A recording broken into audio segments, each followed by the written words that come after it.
My girlfriend talks in her sleep. My hands tremble over the keyboard, and I may have a concussion, so please forgive any typos or brevity of my update. It is the morning after my typically amenable and kind-hearted girlfriend's body was possessed in sleep by some malicious entity. I've been distant this morning, so she knows something is amiss, but obviously still reeling from the experience. I can't tell her yet that she tried to rip out my throat and shit down my neck. You understand? I'm tired. Obviously I didn't sleep last night, but I did stay up most of the night with all of the lights on, feverishly clutching my water bottle in the living room. The demonic beast inside my GF managed to creep its way back into control sometime soon after I exited the room and pinned it closed with a dining room chair.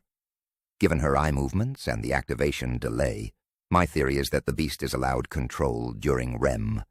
But what do I know? It spent most of the evening attempting to coax me back into the bedroom, this time with a pinch more emotional intelligence, calling out to me in what was as close to my GF's normal voice as it could manage. Come to bed, sweetie.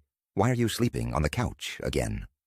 I decide I'm not going to validate this demon with a response, but moments later the too deep, sinister voice is back. If you don't open this door, I will slit the cat's throat. Fuck. I forgot about the cat. He's still in the bedroom, probably cowering in fear, hissing in the corner to no avail. My guess is that the cat is already dead, but what can I do? Let our beloved kitty be eaten alive by someone he trusts. I've seen enough horror movies to know that this is the moment I have to decide to do something dumb and heroic, or die on screen while everyone yells about how much of an idiot I am for opening the door.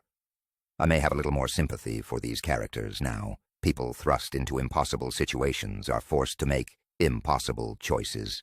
Against my better judgment, I'm going to open the door, get the cat out of the room. I'm staring at the bedroom door now and notice something damp and muscly poking and prodding its way out from under the door. I point my phone's flashlight at it and realize it is my girlfriend's tongue.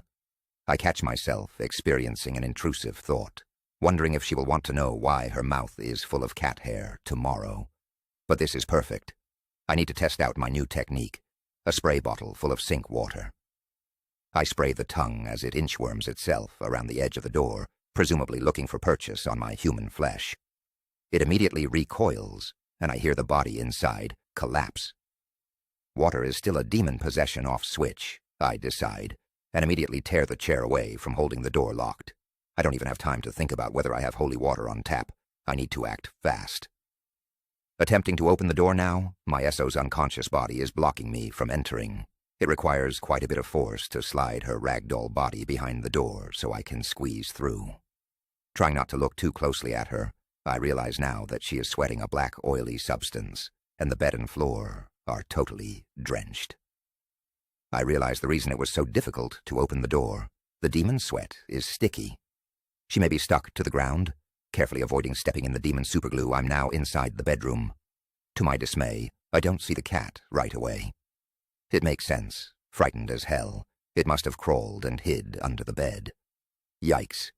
I've got to persuade it out from under there now, but that will mean I need to get down on my belly and reach under the bed. Realizing the absurdity of my situation, I have one hand pointing a spray bottle at my dead-asleep girlfriend, and one hand reaching under the bed to grab my cat. My eyes trained on my GF, I reach blindly under the dark bed. I can feel its soft fur. I wrap my hand around it and attempt to bring it towards me. It wriggles free from my grasp with evidently zero intention of making this easy. It crawls deeper under the bed. Frustrated, I take my eyes off my girlfriend to look where it went.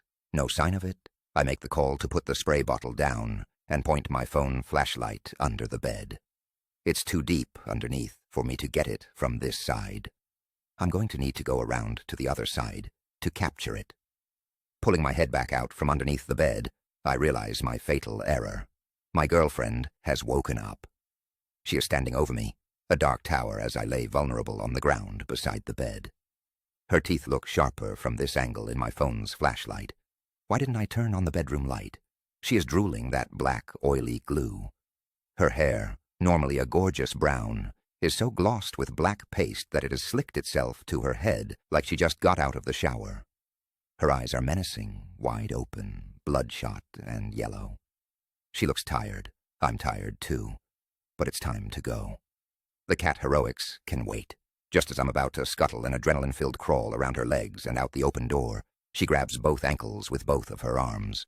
I remember her typically gentle touch is nowhere to be found in this grip, as her nails dig shallow wounds into my legs. With inhuman strength, she begins raising my entire body weight by my legs, plainly in an attempt to start eating me alive from the toes up. Little does she know, I've never skipped a leg day in my life. I kicked my girlfriend square in her teeth with both feet. She drops me on my head, but I can't feel it. While she is stunned, I manage to get to my feet, carefully avoid the preternatural spiderweb paste, and exit the room. Hands shaking, I adjust the chair to the correct angle just in time to hear agitated knocking on the other side. "Baby, come back to bed. It's late. You're going to be so tired at work tomorrow." All of that, and I didn't even get the damn cat out. And my spray bottle is still in there. What the hell am I going to do now? Next part, posted on this channel.